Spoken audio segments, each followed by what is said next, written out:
Bien, bonjour, bonjour à ceux d'hier et bonjour à ceux d'aujourd'hui. La présentation d'aujourd'hui est différente de celle d'hier et plus dans un cadre académique que dans un cadre de conférence. Donc, pour les profs, vous aurez un cours. Et pour les étudiants, vous aurez un cours aussi. Donc, première chose, peut-être une définition sur les îlots de chaleur. Hier, on a parlé des îlots de chaleur, mais des définitions, c'est peut-être pas mauvais d'en voir à l'occasion. Les définitions varient. Une, entre autres, qui est supportée par chez nous, par Environnement Canada. On parle de zones urbanisées avec des températures de l'ordre de 5 à 10 degrés plus grands que le milieu environnant. Vous consulterez d'autres auteurs, vous allez avoir d'autres définitions. On y mélange des fois le milieu rural, mais en gros, c'est ce qu'on peut retrouver comme genre de définition. La seule chose, on parle de zones urbanisées, mais on pourrait parler maintenant de zones périurbanisées. Les îlots de chaleur, ce n'est pas uniquement un phénomène urbain, c'est un phénomène périurbain, et c'est un phénomène qu'on trouve des fois à l'occasion du milieu rural aussi. C'est peut-être bon de le rappeler. On s'intéresse aux îlots de chaleur car lors des périodes de chaleur accablantes, c'est les zones principales, ou en tout cas premières, qui sont affectées. Chaleur accablante, donc encore une fois, c'est les règles qui sont utilisées au Canada. Si on se déplaçait en Allemagne, en France et autres, vous avez des règles différentes avec vos mesures de sécurité civile. Mais ça tourne en général autour de ça. 2 ou 3 jours de chaleur consécutive, diurne, nocturne, avec des températures qui peuvent être de l'ordre de 33 et plus et autres. Ça dépend des pays, mais ça tourne en général autour de ça. Et donc, théoriquement, les secteurs qui sont ciblés comme îlots de chaleur, lors de périodes de canicule, c'est là où on devrait potentiellement enregistrer les décès les plus importants. Ça dépend aussi des conditions d'âge, de santé, etc., etc. Mais on s'entend, personnes âgées, personnes faibles enfants, personnes ayant des déficiences santé vont être les premières touchées.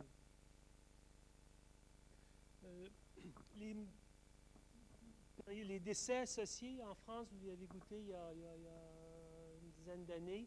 Avec l'Allemagne et autres, il y a eu 70 000 habitants de décédés.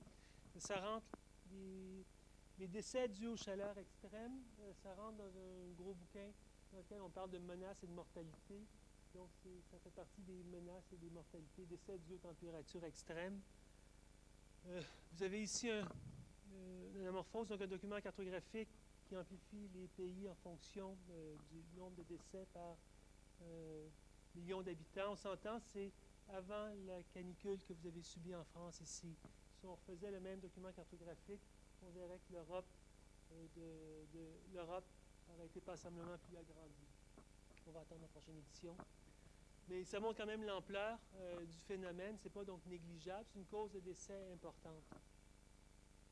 D'autant plus que les phénomènes des îlots de chaleur, chaleur accablante, sur une base santé, ça se combine avec ça se combine aussi avec les particules fines, les PM2.5, donc des petites particules mélangées avec la chaleur. Donc, le problème des îlots de chaleur, on peut toujours le regarder de façon un petit peu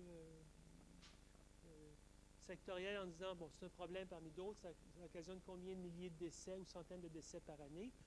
Ça se quantifie aussi, un décès en termes monétaires, dire, en fin de compte, c'est un problème qui est mineur. Mais quand on le combine avec d'autres phénomènes urbains, pollution et autres, on se rend compte que ça fait juste exacerber le phénomène. Et en fin de compte, ça va peut-être la peine de s'y préoccuper. 2 volets vont être abordés. L'imagerie satellitale, l'imagerie aéroportée. Satellitale, c'est ce qu'on a fait. Aéroportée, c'est ce qu'on a commencé un petit peu à faire. Il y a juste quelques diapositives qui sont identiques à celles d'hier, mais le reste, j'ai passé autre. Donc, on s'entend. Satellitale, on parle de satellites Landsat 5, Landsat 7. On parle de résolutions relativement grossières, 120 mètres, 60 mètres. 120 mètres, 60 mètres en géographie, on est heureux. 120 mètres, 60 mètres pour les urbanistes, ils sont un peu moins, puis pour les architectes, ils sont assez mécontents. Donc, d'où le besoin d'obtenir une lecture plus fine, et c'est ce qui fait l'objet des prochaines recherches avec lesquelles je suis associé avec Carrières de l'Université de Montréal. Donc, les projets que l'on a menés, c'est sur une période de 30 ans ou à peu près 28-30 ans, 84-2011, avec différents types de satellites. Satellite spot français, bien intéressant, mais il ne fait pas d'aéroportée, il ne fait pas de thermique. On est dans le domaine du visible, mais pas dans le domaine du thermique, donc il n'y a pas grand-chose à en tirer pour nos besoins. Ici, on reste dans l'univers thermique, c'est-à-dire une lecture de surface des températures du territoire. Différentes villes ont été abordées, Montréal, Toronto, Granby. Montréal-Toronto, ça fait l'objet d'un projet CHL qu'on a eu subventionné. Ceux qui sont intéressés à voir le rapport complet, c'est disponible. Ça pourrait être intéressant peut-être pour architecture urbaniste parce qu'une partie, c'est bon, c'est des éléments géographiques, cartographiques. Une autre partie, c'est la réglementation municipale Toronto-Montréal où on compare les deux. Il y a peut-être un intérêt un petit peu plus grand. Et on est allé chercher les documents sources des deux villes. Donc, ça permet de comparer, de lire les documents sources en annexe si ça vous intéresse. Vous avez juste besoin. Pardon? Un courriel, je vous l'envoie. Je vous l'envoie en FTP parce que, ou en mode quelconque parce que c'est un peu gros.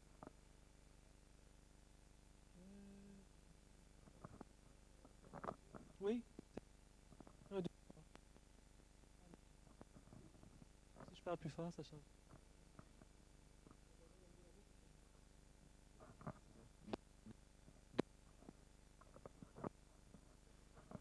Pourquoi je peux quand...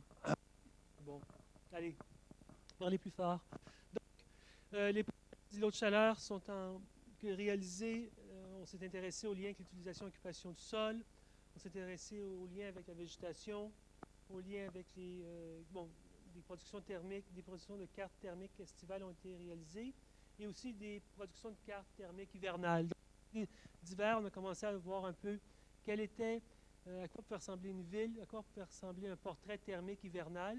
À Paris, vous avez des projets importants d'édition de chaleur, des voitures. On n'est pas encore rendu à cet aspect-là chez nous, ça se fait timidement, mais pour l'instant, c'est plus des questions de recherche, voir est-ce qu'il y a des relations, est-ce que les mêmes territoires en période hivernale et estivale connaissent des similitudes de localisation en îlot de chaleur ou en îlot de froideur, ou ça reste l'opposé tout le temps, jusqu'à quel point les végétaux peuvent rentrer en interrelation avec ça. Donc, c'est plus des questions de recherche qu'on s'était posées. Et on a touché effectivement les règlements municipaux. Donc, quelques images sur les îlots de chaleur. Donc, juste pour vous montrer un peu la détection, même si on parle d'images satellites, ici on est sur le sommet du Mont-Royal. Vous avez un espace de stationnement qui a une superficie relativement réduite. Et même à ça, la détection peut se faire à l'aide d'imagerie satellitaire. On parle de technique de résolution grossière. On est à 60 mètres, chacun des pixels 60 mètres. C'est quand même capable d'identifier des secteurs minéralisés. L'identification des secteurs minéralisés à l'aide de thermique se fait très bien. C'est une bonne source c'est une bonne source pour être capable de caractériser un territoire. Des relations ont été établies aussi entre l'indice de végétation et le construit. Ça ne vous surprendra pas si je vous dis qu'effectivement, la température, les secteurs, on a fait un transect sur Montréal, dont les secteurs fortement végétalisés connaissent des températures plus basses. Effectivement, ça a déjà été démontré, mais nous-mêmes, dans le cadre de l'équipe de recherche, on avait à voir en fonction du territoire. C'est important aussi, lorsqu'on étudie ces phénomènes-là, de bien comprendre le territoire sur lequel on travaille, parce que des transpositions de ville à ville, de continent à continent, ne se font pas aussi facilement.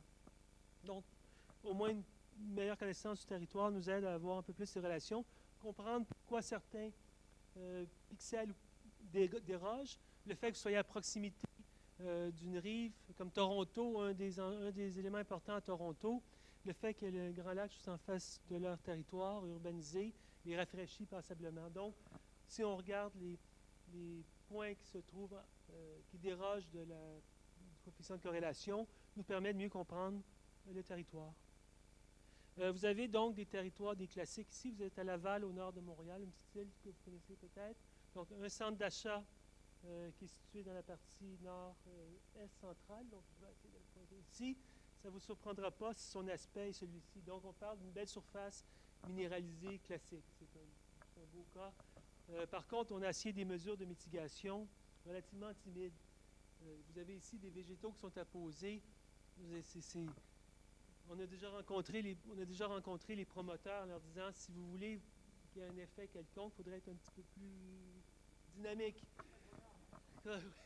Ça fait sourire, mais c'est quand même déplorable de voir qu'en 2012, on se doive, comme professeur à l'université ou comme des gens impliqués dans le domaine, de faire des démonstrations des élus où il faut en arriver à des preuves à l'absurde de la sorte en leur disant il y a un problème. Ils vont dire oui, mais combien ça va me prendre d'arbres pour abaisser de 1 ou de 2 degrés? Là, tu dis, ben, la question est complexe. Combien d'arbres ça prend pour baisser de 1 degré? De quelle façon je vais les disposer? C'est complexe comme question.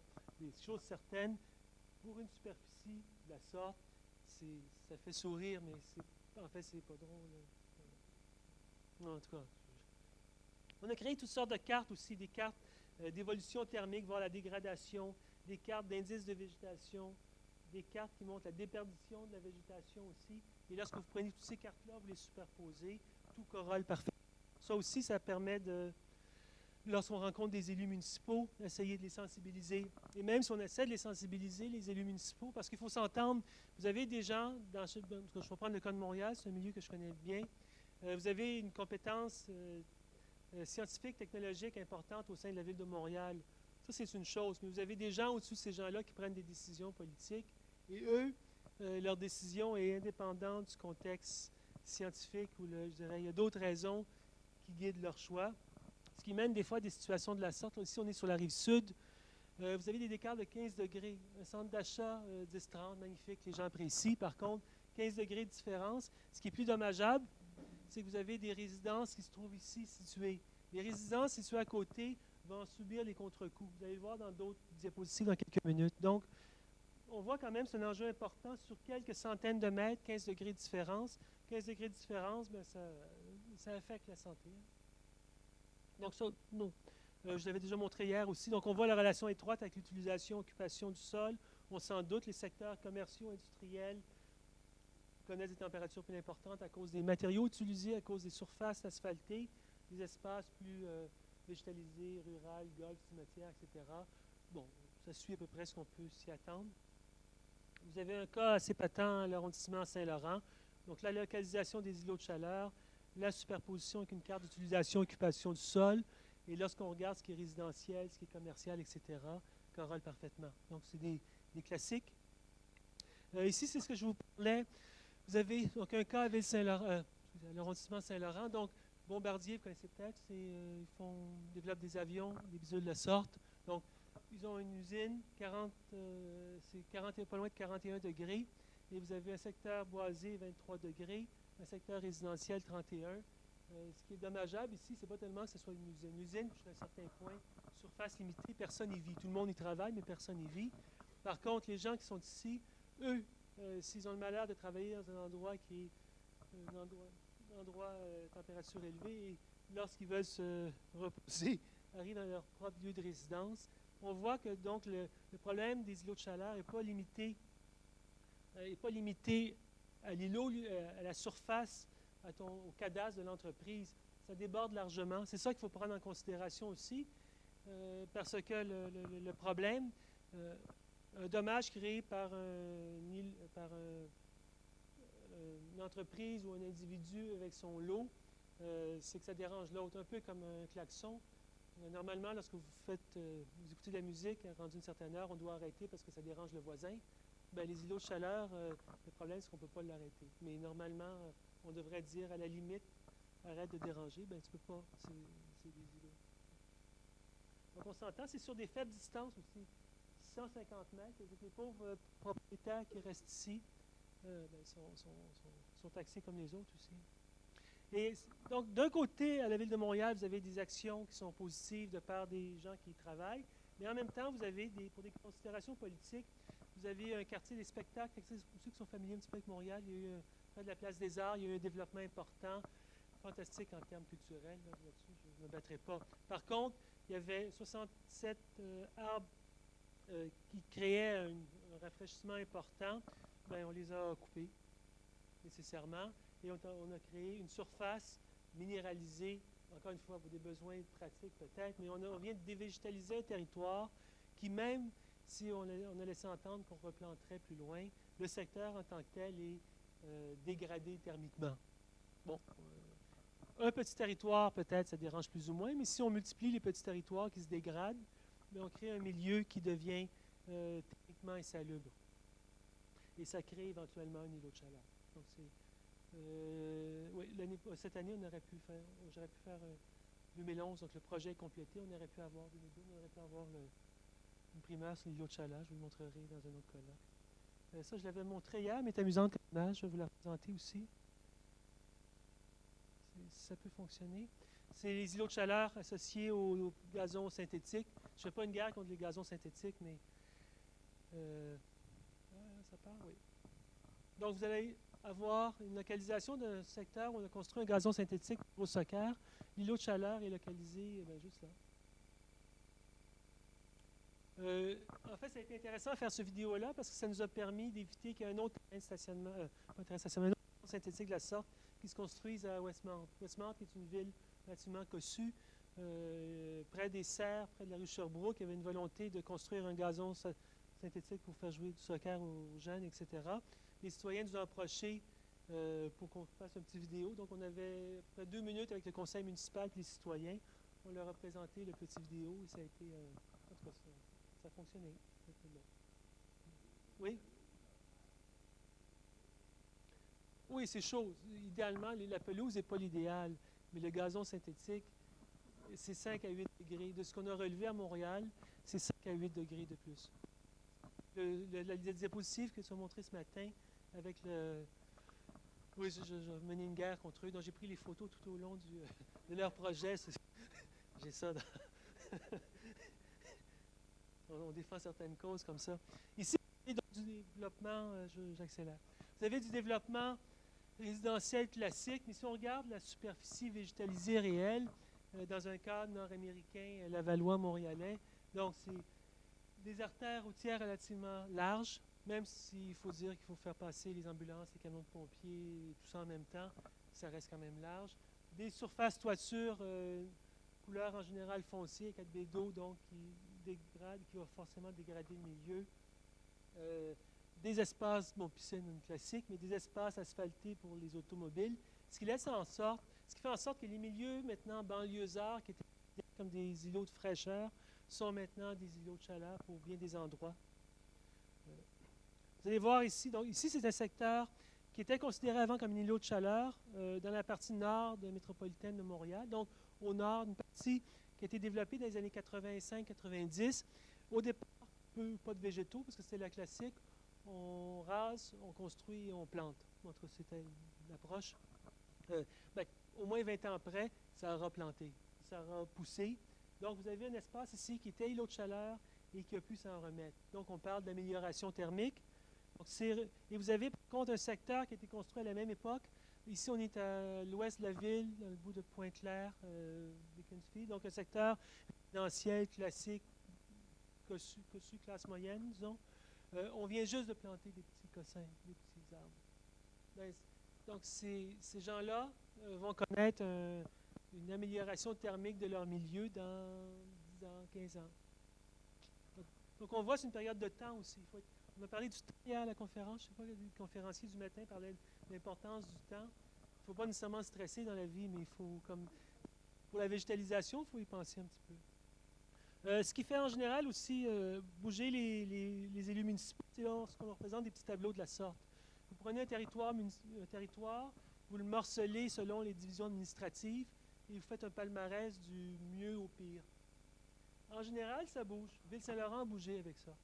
L'arrondissement Saint-Laurent, qui était avant dans la droite, mais maintenant ils ont amélioré un petit peu leur cas. Donc, on voit que ça peut fonctionner. Il y a des secteurs, par contre, où ça va être difficile. Plateau Mont-Royal, c'est bien développé, c'est dense. On a beau faire des toitures vertes, etc. Vous êtes dans un milieu fortement minéralisé, tant les rues que les façades. Le problème est entier, là.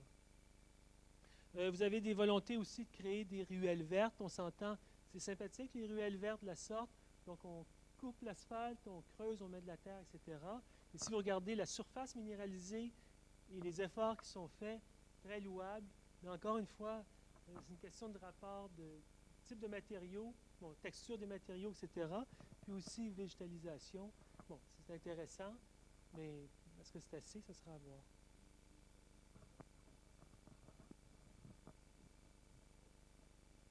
Essayer les végétaliser un petit peu.